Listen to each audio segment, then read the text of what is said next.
विराट music की शानदार प्रस्तुति। मेला घूमे भौजी संगे पंडाल में मूर्ति राखल बाड़ी यार ससुराल में। सुनो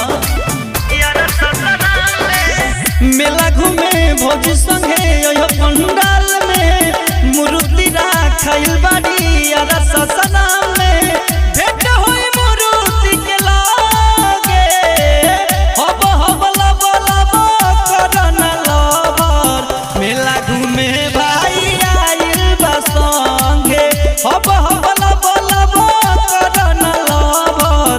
मेला घूमे भाई आइल बा संगे।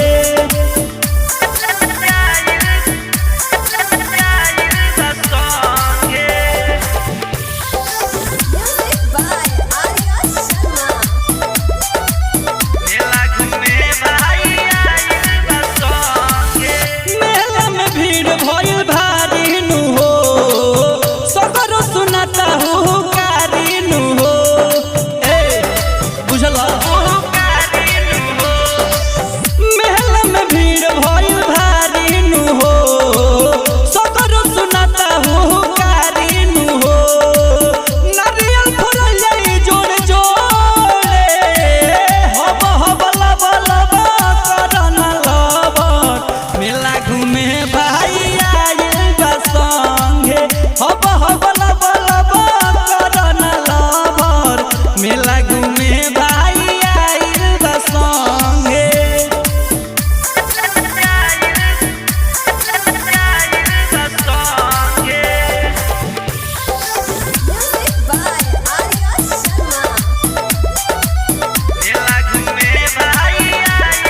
संगे। रंजित लकी तू दूरे रही हो रही तो जोगे सभा के संगे चली हो।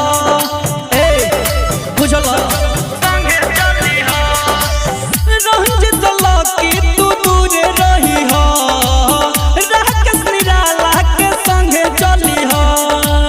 मजा आई हमको हनी तोरे हब हब लब लब करन लवर। मेला घूमे भाई आइल बा संगे हब हब लब लब करन लवर। मेला घूमे भाई आइल बा संगे। Virat music digital recording studio Yamuna Nagar Jagadhri.